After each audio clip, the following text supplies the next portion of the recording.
Again, welcome everybody. Thank you so much for joining today's webinar. Today we'll be discussing the Robert Wood Johnson Foundation's 2022 call for proposals for the Systems for Action Research Program, Systems and Services Research to Build a Culture of Health. A little bit about our agenda for the next hour. We'll start by giving an overview of the RWJF Systems for Action Research Program, including introducing some key people associated with this program. And then we'll go into a discussion of the call for proposals for this program just released last week, talk through some of the major elements of the research that we are seeking to fund in this round of the program, and some of the logistics around designing and submitting your application.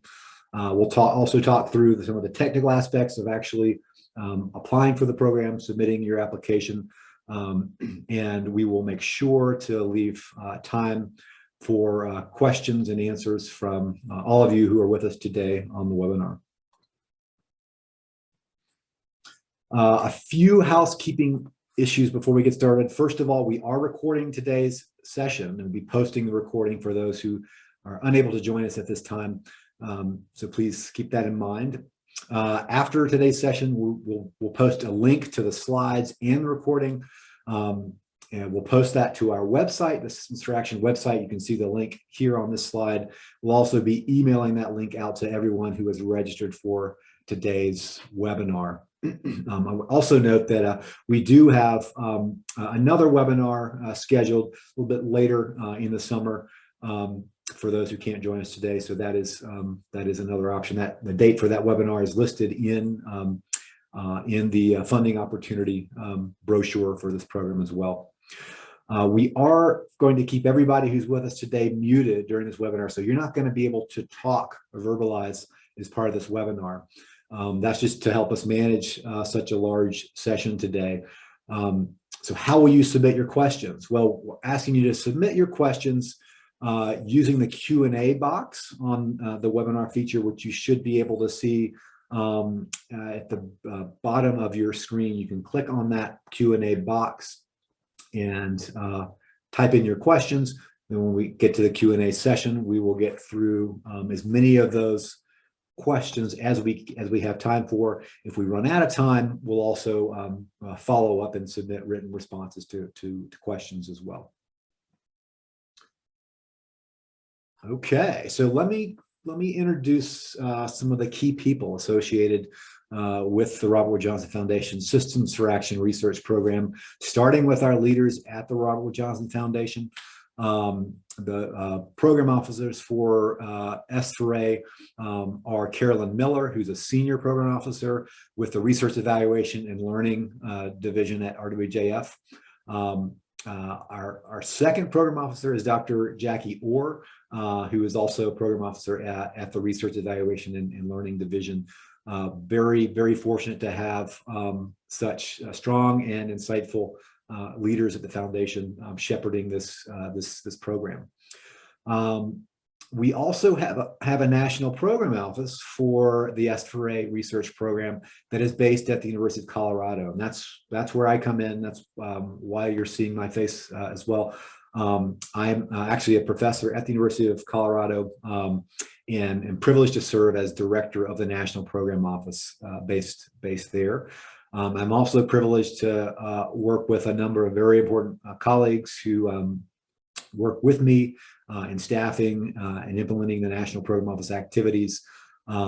They include Carrington Lotz, who is with us today as well. She's a program manager with our program. Some other key people that you may hear from as part of interacting with our program include Lene Bounds, who's another program manager with us, as well as Sadina Belmashkin, who's our communications coordinator. So let me give an overview of the S4A program for those who may be newer to the program and to the research sponsors through this program. So S4A is a signature research program of the Robert Wood Johnson Foundation. that is designed to produce scientific evidence that can help us learn how to help medical, social, and public health systems work better together to promote and achieve health equity in American communities. So our S4A is a research program, meaning that we are primarily focused on sponsoring and supporting scientific research studies. And the object of our research are delivery and financing systems that operate in these three broad sectors of medical care, public health, and social services. And the focus of our program is in testing new and innovative ways of helping these systems work together across these sectors, and specifically helping them work together to tackle health equity problems, to tackle issues of structural and systemic racism, discrimination, and other drivers of inequity in American communities, helping us learn scientifically what works and what doesn't work around aligning those systems. And then, very importantly, as a 4-action program, we have a major focus on translating the research findings into usable information for communities around the country to move forward with aligning their own health and social systems. We do have a research agenda that has been developed for this program and revised over time, along with a number of other materials about the program that you can find on the Systems for Action website. That link that you can see on the bottom left-hand side of the slide, systemsforaction.org. We definitely invite you to visit that website, learn more about our program, look at our research agenda, look at some of the studies that have been funded previously through this program, and engage in some of the other resources that are available there as well. This program has been up and running since late 2015, and so over that time period, we funded a number of studies, all focused on this issue of system alignment, how to help medical, social, public health systems align their activities to advance the cause of health equity. And so our program has been releasing funding opportunities on an annual basis since its creation. And the focus and the topics of these funding opportunities do sometimes vary and change over time. Just last week, our program released the 2022 call for proposals for this research program. And that's what we'll be talking about for the remainder of our session today. This slide highlights some of the major areas of focus for the 2022 call for proposals.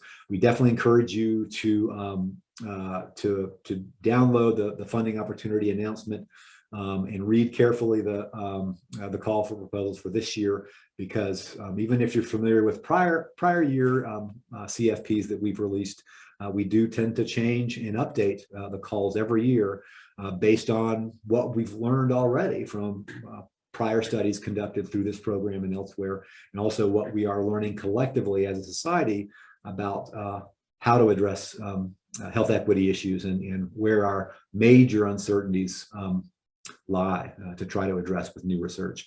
So with this new call for proposals in 2022, we are seeking to support research studies that first and foremost focus on an important health equity problem in the communities and people who are affected by that health equity problem.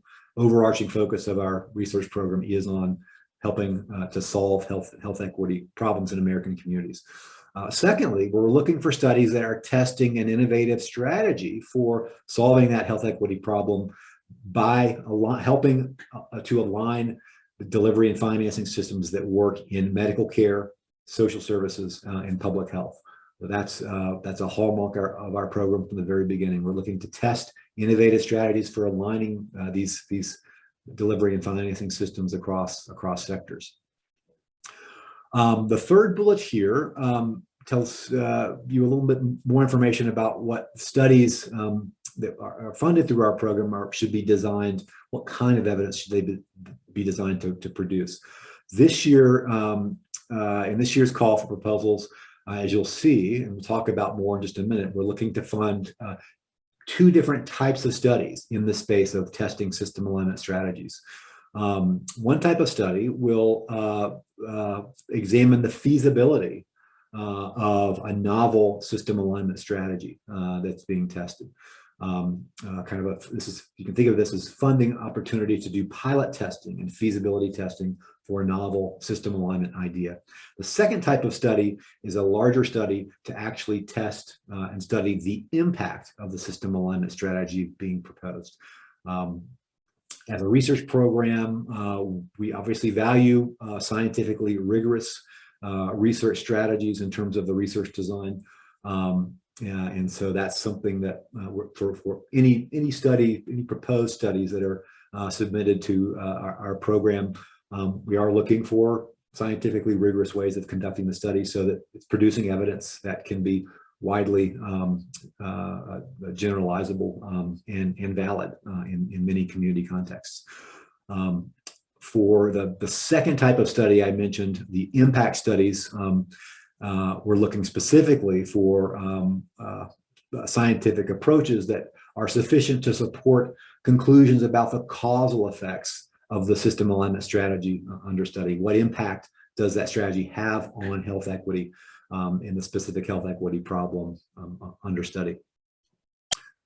We're also in the 2022 call for proposals, as you will see, placing even more focus this round within the general domain of health equity research, specifically wanting to learn about strategies that can be successful, potentially successful, or actually successful in dismantling forms of structural racism and inequity that are embedded within the delivery and financing systems that operate across these sectors. So that is an area of increased focus that you'll see more attention paid to that particular area in the CFP. In terms of research teams, we're obviously, for these types of studies, we're looking for proposals that can bring together strong research teams and multidisciplinary research teams comprised of people who have theoretical, methodological, and practical operational expertise that's relevant to the system alignment strategy being proposed and to the health equity problem being studied. So in general, these kinds of studies need a variety of expertise brought to the work. People with research expertise, but also people with real world practical expertise and community expertise relevant to system alignment and relevant to solving health equity problems in communities. As a 4-action program I mentioned earlier, we place a lot of emphasis on studies that can produce actionable knowledge and studies that can actually have a strategy for helping stakeholders make use of that knowledge to align systems in their own communities. And so that means we're looking for studies that have they incorporate strong community engagement methods and approaches into their study, and studies that have specific research translation activities planned that will help community stakeholders use the evidence to pursue their own, to pursue the goals of system alignment in their own communities. The last bullet point here also notes some areas that are a little bit unique to this year's call for proposals compared to some of the calls that we've had in previous years.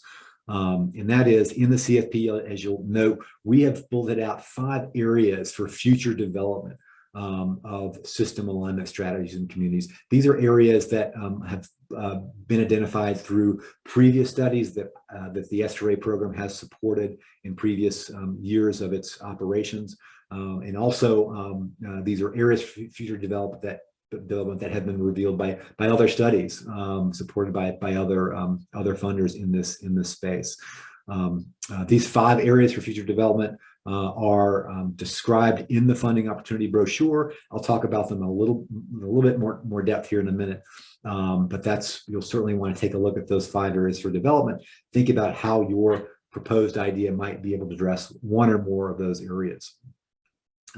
Included in those areas for future development are studies that can incorporate one or more recommendations that were identified by a recent national commission convened by the Robert Wood Johnson Foundation, the National Commission to Transform Public Health Data Systems. There's a link to that commission and to its report released back last year in the fall. And this same link is also provided in the funding opportunity brochure. We're very interested in studies that can incorporate one or more of those recommendations from this commission into their research approach. The bottom of the slide provides a direct link to the funding opportunity brochure. I'll be talking about that multiple times throughout the rest of this webinar, because really there are important details spelled out in that brochure that you'll want to come up to speed on as you're thinking about your potential studies and submitting an application. Just to talk a little bit more specifically about the special areas of interest that are called out in this 2022 call for proposals. I've listed out these activities in a little more detail here on this slide. This is similar language that you will see written up in the funding opportunity brochure. So first and foremost, we're looking for studies that are proposing system alignment strategies that have the potential to dismantle structural racism, that are embedded forms of structural racism that are embedded within delivery and financing systems that operate in medical care, public health, and social services. That's a cross-cutting area of interest of the program, a long-standing area of interest, but one that we're really placing a lot more emphasis on in this particular call. The problem of structural and systemic racism, and in particular, how those problems get embedded into delivery and financing systems. We're looking for studies that can test ways of dismantling those kinds of structures. Again, more information is in the CFP there, including some links to recent literature around this problem of structural and systemic racism, how to define it, how to identify it, and also some potential ways of dismantling these structures. Secondly, a special area of interest in this round's call for proposals. We're especially interested in seeing proposals that examine ways of expanding the availability and the quality of social services and supports that are in the community, rather than looking at just narrow mechanisms for screening populations for unmet health and social needs and referring them to existing resources. There's been a number of studies now that have tested various screening and referral programs for identifying unmet social determinants of health, for example, and then linking people to available community resources. Many of those studies have shown, quite frankly, disappointing results, largely because you can't refer people to services and supports that don't exist or that are not widely accessible in the community. And so with this round of study, we're really looking for new studies that can test ways of actually expanding the availability and accessibility of services and supports in the community as a way of tackling health equity problems. Third bullet here related to that, we're especially interested in studies that can test alignment mechanisms that are focused on reallocating and repurposing resources that are available in the medical sector in order to address gaps in capacity within some of these other sectors, in social services and public health sectors. That's one of our fundamental problems with aligning systems, is there's a large resource imbalance between medical care and public health and social services. So we are interested in funding studies to look at ways of reallocating resources across those sectors to address imbalances and to address gaps in services and supports. Fourth, related to that, we're interested in studies that can test system alignment mechanisms that give the social sector and the public health sector greater visibility, authority, and influence in collaborative multi-sector work to address health equity problems. That's another problem that has been uncovered in many studies. There's an imbalance in power and resources and authority across sectors, and we're looking for studies that can test ways of equalizing some of that power and authority across sectors to hopefully achieve more successful multi-sector work in health equity. Fifth bullet point here, we're interested in studies that can test system alignment strategies that enhance the quality and completeness of communication and information exchange strategies between medical, social, and public health sectors. That's been identified again by a number of studies now as a major barrier to effective multi-sector action in addressing health equity problems, is problems in sharing information across sectors, and problems in having more complete information exchange and communication across those sectors. A couple more bullet points to highlight. Our sixth bullet point down here, we've noted in a number of previous studies funded through our program, as well as in other multi-sector research studies, that often when we think about these three types of systems, medical care, public health, and social services, it's often the public health sector that can be left out of these multi-sector strategies, or is engaged in a less meaningful and deliberative way compared to medical care and social services. And so with this round of funding, we're interested in studies that can test ways of engaging the public health sector in particular in a more meaningful and deliberate way in multi-sector collaborative efforts, and particularly in the wake of the COVID-19 pandemic, the many challenges we've seen the public health sector face, political, economic, and otherwise. We're interested in some ways of helping to shore up the public health sector's ability to contribute powerfully to multi-sector solutions around health equity.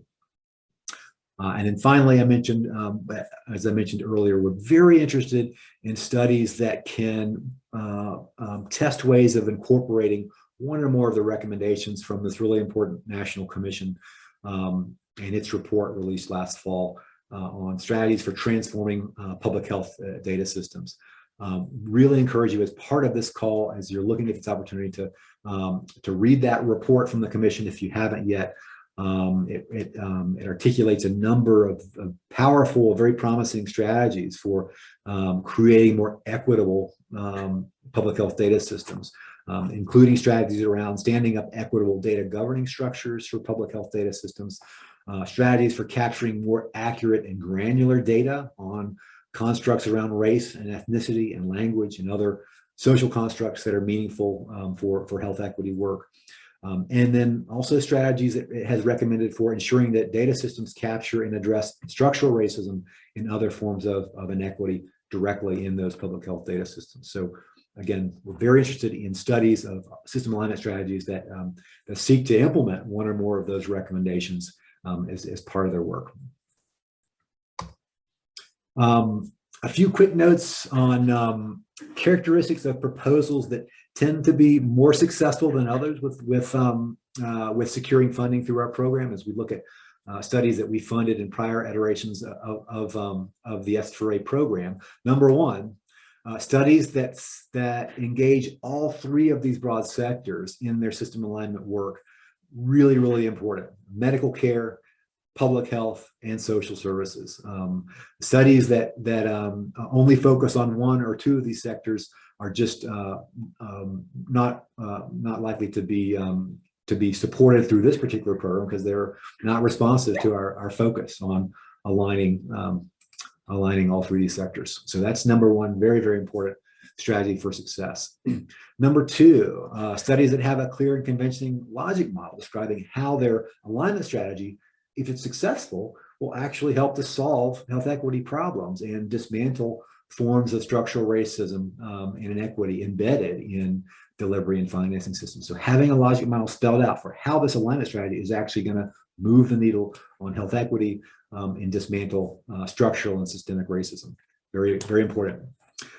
Third, we are a research program. So rigorous, clearly specified scientific research approach, very important, including specifying the research design, the data sources, the measures, and the analytic methods that will be used to test the feasibility or the impact of the system alignment strategy under study. Fourth here, this is a little more nuanced, but very, very important.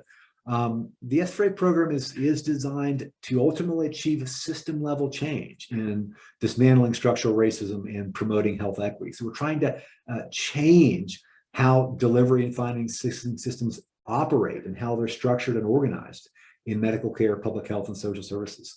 So we're interested in studies that are designed to measure that degree of success or failure at system level change, not just measuring individual level outcomes at a person level or family level, but also being able to measure impact at a system level. What impact have you had on systems operating in medical care, public health, and social services? That tends to be a very important feature of successful proposal, system level measurement and analysis, perhaps in addition to individual level measurement and analysis as well.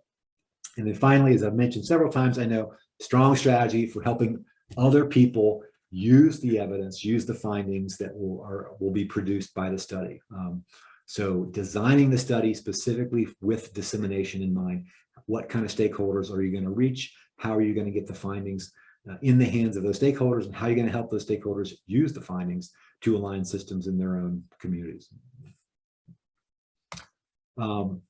Okay, a little more details on some of the technical aspects of this funding opportunity. As I mentioned earlier, for the first time in several years, this 2022 call offers two different categories of awards. So if you are going to apply for this year's program, you will need to decide which of these categories of awards you want to apply for. The same study, you should not allowed to submit the same study to both categories. You've got to decide which category your study is best suited for. Category one are what we call the developmental studies. These studies are designed to support early phase pilot testing and feasibility testing of a novel approach to system alignment that you may have. This award offers up to $100,000 in total funding that can be used over a period of up to 12 months to conduct pilot testing and feasibility testing of the approach. We expect to fund up to 5 studies in this category. This is obviously for studies that have that are really brand new system alignment ideas that haven't been rigorously tested yet in the real world to see if they're feasible, to see if they're acceptable to the relevant stakeholders that need to play a role in the system alignment strategy. So this funding is to do that early stage pilot testing, feasibility testing, acceptability testing. Category 2 is what we call impact studies. And these are studies that have of system alignment strategies that have already been tested in some level. They've already been through a pilot testing and feasibility testing process. So you've got documented evidence that this strategy can be implemented. And now the question is, does it work? What impact does the strategy have on health equity and relevant outcomes? So impact studies can receive up to $500,000 in total funding, specifically to evaluate the impact of the system alignment strategy on the relevant measures of health and health equity. This is funding that these are also longer awards. They can be used, funding can be used for up to 36 months to conduct the research and the associated research translation and dissemination activities. We anticipate, or the RWJF anticipates funding up to 4 studies in this impact study category.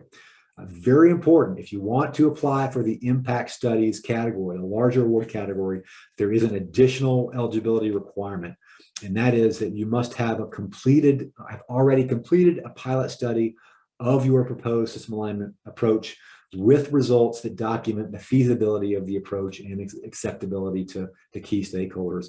And as part of the application process, you'll actually need to submit some written documentation of those pilot test results as part of the study. So impact study, if you want to apply for impact studies, make sure you've got documentation of a pilot study that you've already conducted that provides that evidence.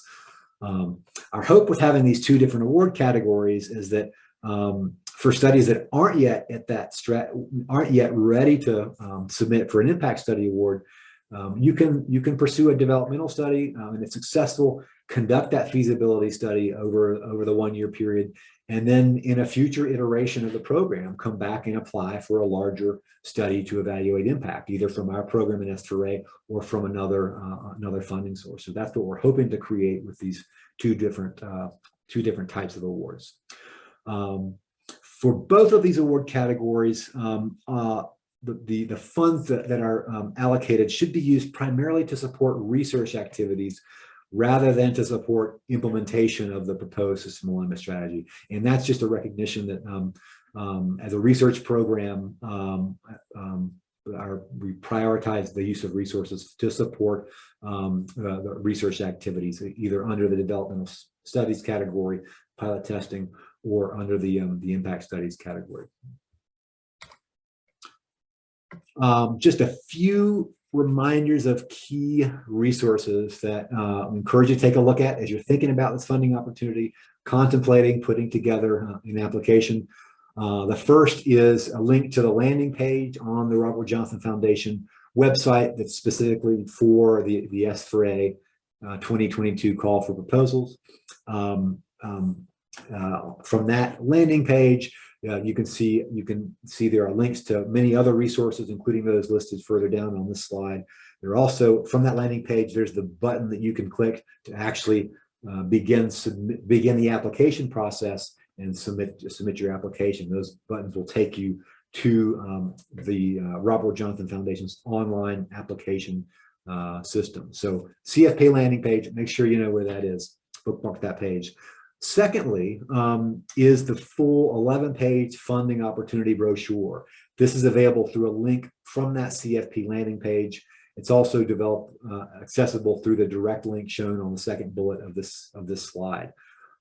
Make sure you read that full 11-page funding opportunity brochure. Don't just read the one-pager description on the landing page, because again, there's a lot more detail about definitions, priorities for funding, selection criteria, the review process. All of that is spelled out in detail in the 11-page funding opportunity brochure. Third, we have a frequently asked questions webpage available on the S4A program website. Very important to take a look at this as well. It's shown at the link at the third bullet on this slide. We will be updating this FAQ page throughout the year as we receive more questions, either the questions we received today or questions that we may receive via email. As we receive those questions, we will be adding to the FAQ webpage over time. So that's another webpage you probably want to bookmark, take a look at periodically as you're working through your proposal. Fourth, as I mentioned, we do have a research agenda for the S4A program, updated most recently in 2019. That is also another great resource to give you a better sense about the larger body of evidence that we are creating through this program, and how your idea will give you a better sense of how your idea for system alignment might fit into that research agenda and the evidence building process. And then finally, as I mentioned, we've funded about 30 S4A studies through prior iterations of this program so far. You can see descriptions of all of those previously funded studies on our website as well at the link that's shown on the last bullet of this slide. Always great if you can spend a little time to get a better sense of the previously funded studies and what kind of evidence is coming out of those studies as well. Okay, just a few more things, and then we're going to open it up for questions. Just to give you a little more technical details about the mechanics of submitting a proposal. What this slide is showing you is a screenshot of the CFP landing page on the Robert Johnson Foundation website. This is what you'll see if you go to that first link shown on the previous slide. You'll see a brief description of this program and this year's call. The descriptions for the two different categories of awards, developmental studies and impact studies. You'll see those green buttons, which is what you click on to proceed ahead to the RWJF online application submission system.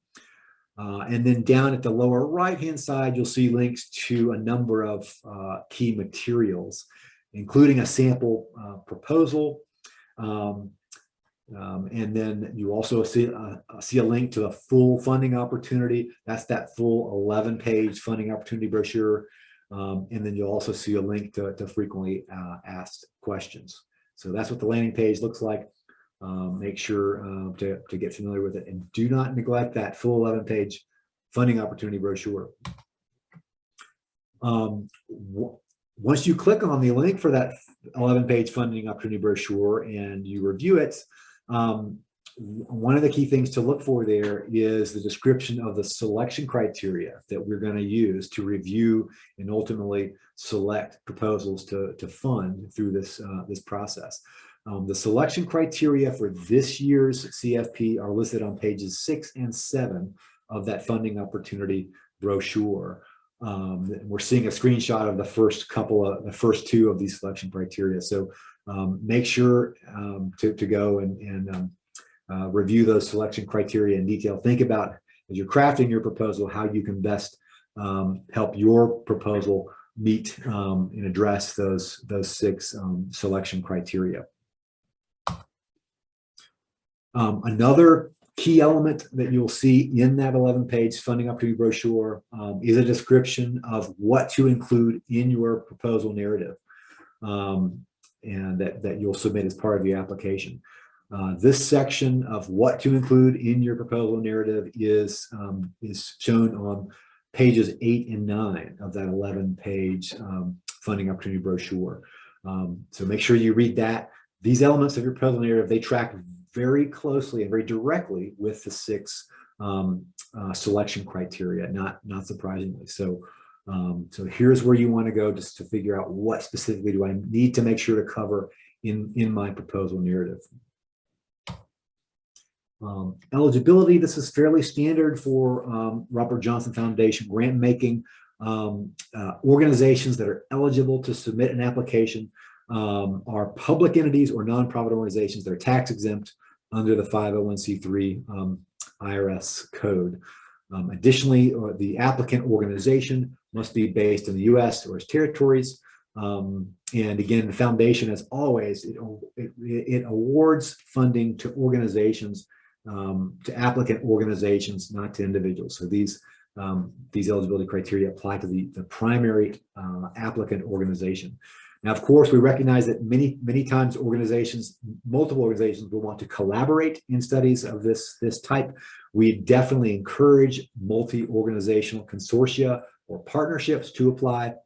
But if you're using that approach, you must select one eligible organization to be designated as the primary applicant and to apply for funding on behalf of the larger consortia of organizations.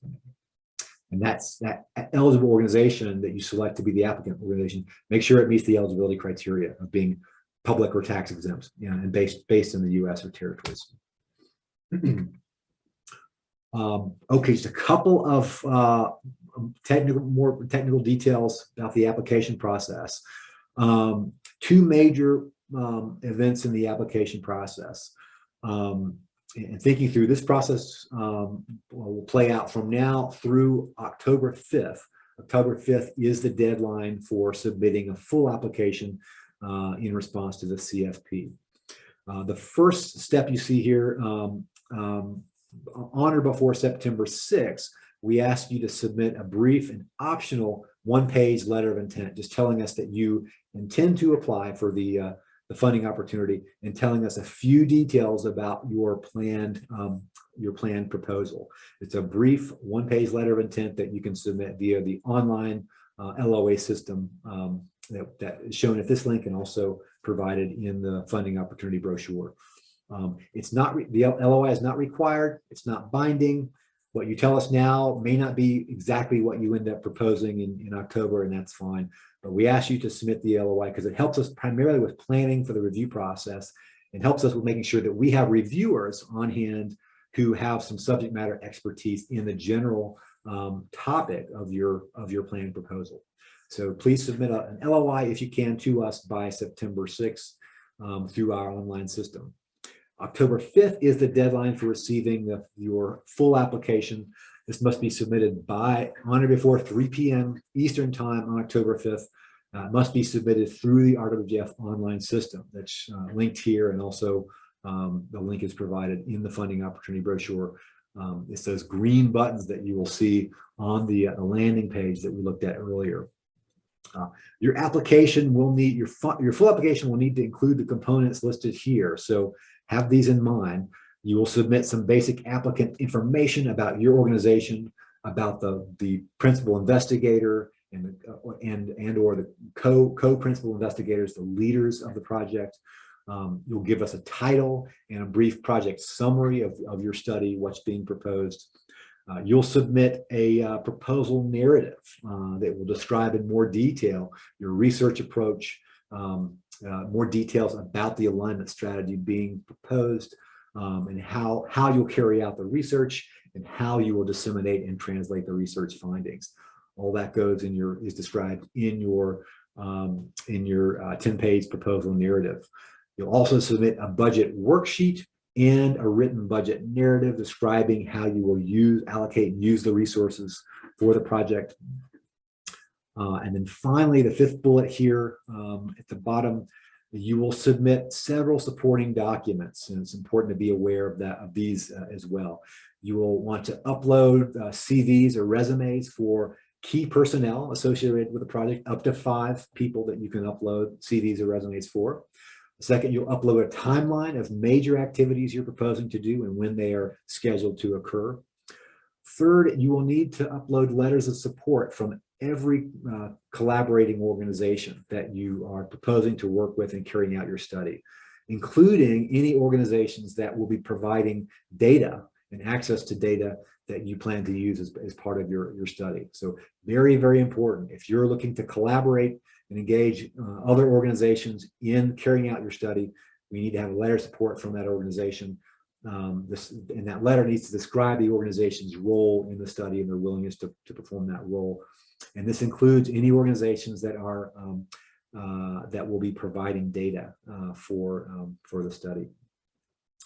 The final supporting document applies only to people who are applying for that second category of the impact studies. And that is for those applications, you need to submit documentation of your pilot test results, a research paper, a research brief, a report, some other written documentation of the pilot test results that documents that you've already pilot tested your alignment strategy and you've produced evidence of feasibility and acceptability. This is just a reminder of those key dates again. It's September 6th, deadline for the optional non-required letter of intent. But it really is in your best interest to submit that to us to make sure we have reviewers on hand who have subject matter expertise in your area of proposal. And then finally, October 5th is the deadline for submitting your full application. It must be in before 3 p.m. Eastern Standard Time, or actually Eastern Time. I'm not sure if we'll be on daylight savings time, but I don't know. But it's 3 p.m. Eastern Time, and there's an asterisk there that really encourage you, don't wait to the last minute to upload your final application. If you run into any problems with the website and uploading, etc., we may not, our staff may not be available to help you navigate that if you're right up against that deadline of 3 p.m. on the 5th. So you can upload pieces of your application over time. It's good to get a start on this as early as possible, and don't wait to the last minute to upload your application. We anticipate that that grants for the applications that are funded through this program, the start dates for those grants will start on or about January 15th of 2023. That's subject to change if the review and submission process takes a little longer, but that's our target date for when these new grant awards would start. Okay, we are at the Q&A portion of today's webinar. So we invite you now to submit questions using the Q&A box on your screen. If you submitted a question using the chat box, we'll ask you if you could resubmit that to the Q&A box so that we can just manage these questions in a little more organized way. So I'm going to start running down the list of questions here. First one, would a proposal for aligning 2 of the sectors, omitting public health, be responsive to the CFP? Very good question, very clear answer. No, that particular alignment strategy that does not include the public health sector would not be responsive to this CFP as part of the System for Action program. Our emphasis this year is in testing system alignment strategies that engage all three of these sectors, systems operating in all three of these sectors. So you want to make sure you've got medical care, public health, and social service systems engaged and a part of the system alignment strategy that you're proposing to study and test. Good question. Next, historically, how many applications are submitted per category? Well, this is the first time in a number of years that we've actually had a two-category call for proposal process. So I can't really answer that question with any historical accuracy. And I also will say that in terms of overall application volume, it has varied over the previous years of the S4A program, very pretty widely, depending on the nature of the call. In some years, our call for proposals has been much more narrowly targeted.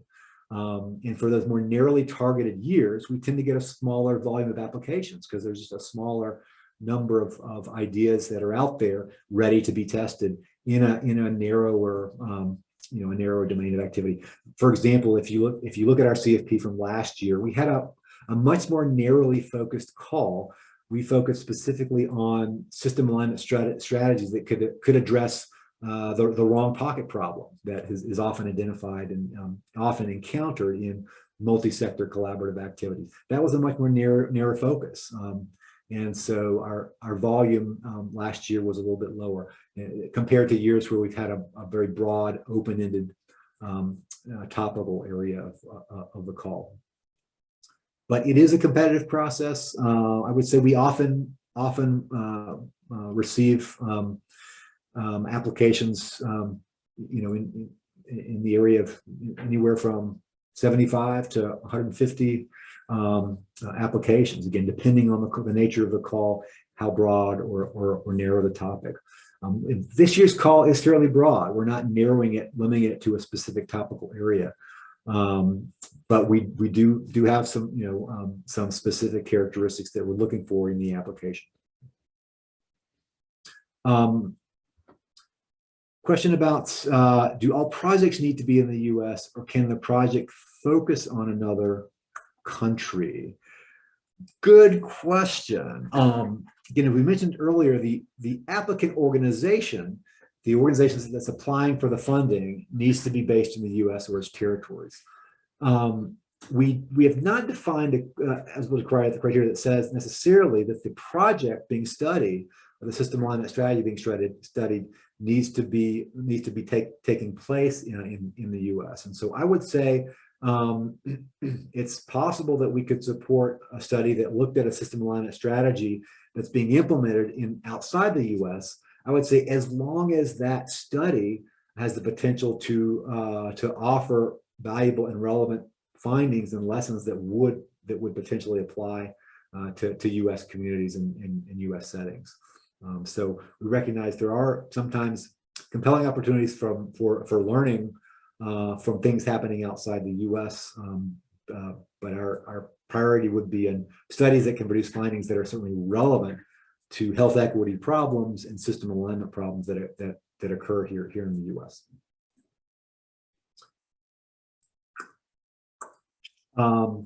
Next question, someone posts, my area region does not have a public health system or department.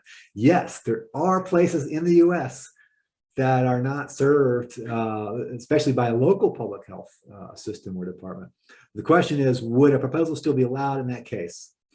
I would say yes, but you still need to find a way of engaging the public health sector in your work, even if you don't have a local governmental public health agency in your area. One thing that may be helpful is take a look at our FAQ, if we ask questions. In particular, take a look at how we define these three sectors: medical care, public health, and social services. We define the public health sector pretty broadly to be not just limited to governmental public health agencies, but to include a variety of organizations, governmental and private sector, whose work focuses on improving and protecting health at the population level. So I encourage you to think about that.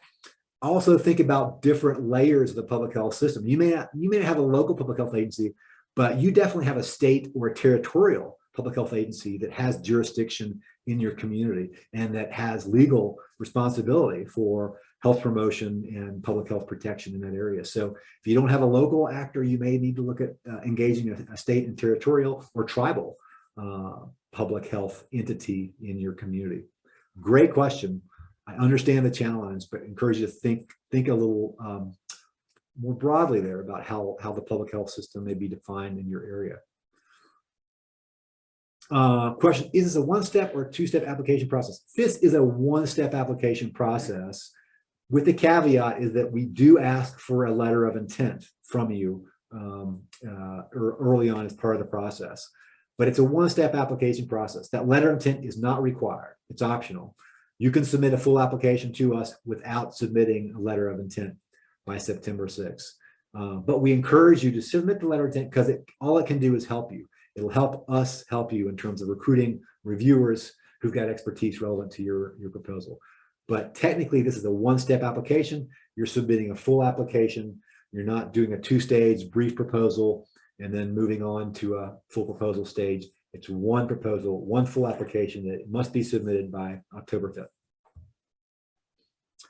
Great question. Can you elaborate on what these pilot studies are? I will try. Pilot studies are designed to test the feasibility of an approach, of an intervention that you're proposing. And in particular, our pilot studies, our developmental studies category is designed to fund activities that will help you pilot test a novel system alignment strategy that has not yet been implemented in the world. So you don't really know whether it's feasible yet. You have an idea for how to help medical, social, public health systems work together, but you haven't tried it yet. So if that's you got an idea that has not yet been tested in the real world, proven to be feasible, proven to be acceptable to those public health and medical care and social services stakeholders. If that's you, then the pilot studies award is really for you. They provide you funding to pilot test to show you can do it. You can do the thing on a small scale, and you can get the right stakeholders to the table to do it. That's the first step before you're ready to study whether or not the strategy actually has an impact. So that's what we're trying to support with Category 1 awards. Smaller scale pilot studies to prove feasibility, prove acceptability. Good question. Next question for the developmental categories, would it be assumed that the team and stakeholders already have a system-aligned strategy formed, articulated, or does the development support and solidification of the strategy and its feasibility and implementation? Good question. Yeah, that's a good question. Yeah, for the development categories, our intention is that that your team, your community already has an idea for how to align systems, and what you need is the resources to test feasibility of that idea. The developmental category is not for is not to be used to come up with the idea for how to align systems. It's to really test the feasibility of that idea. If you're at the pure blank slate, blue sky phase of trying to brainstorm potential solutions to a problem, you're probably a little too early to apply for the developmental category. You want to have moved your brainstorming and community engagement far enough along where you've got not just a problem identified, but you've got a potential solution developed. You've got an approach that you think might work for how to align systems, and now you want to test it. So good question. Moving on down, we got a few more minutes here. I'll get through as many of these as we can. And any of these we don't get to, we will follow up with you via email with responses. Are there limitations on what funds are able to cover? Investigator salary, software, etc. There are some of those details are articulated in the funding opportunity brochure. In particular, there are limitations on indirect costs that can be supported through this grant. That's a standing feature of all grants from the Robert Wood Johnson Foundation. There are limitations in terms of being able to fund use the funding to support clinical services and supports. And then, as I mentioned, our intention with this funding is that the bulk of resources will be used to support research activities as opposed to supporting the actual implementation of the system alignment strategy. So those issues are spelled out in more detail in the funding opportunity brochure. Good question. For letters of support, what level is required from a university, dean, provost, president? Good question. Who should the letter of support be written by from the collaborating organization? It should be written by someone who's got decision-making authority for that organization in terms of decisions over the contributions that organization would make to the proposal. So if the organization is committing to provide data, you want to have the letter written by someone in the organization who's got the authority to actually share data with you. So that's really the person that the letter should be written by. It doesn't necessarily need to be written by the highest ranking chief executive officer. It needs to be written by someone who's got the decision-making authority over the contribution that is proposed to be made by that organization to the study. Where would a logic model go in a proposal? Good question. I would suggest that you put this in, again, as part of your proposed narrative, where you're explaining the proposed system alignment strategy and explaining, why you think the strategy could actually help, to address a health equity problem. That's one logical place, is where you describe the actual nuts and bolts of the proposed system alignment strategy. Showing a logic model there would be a great place. I'm going to get to just a couple more of these.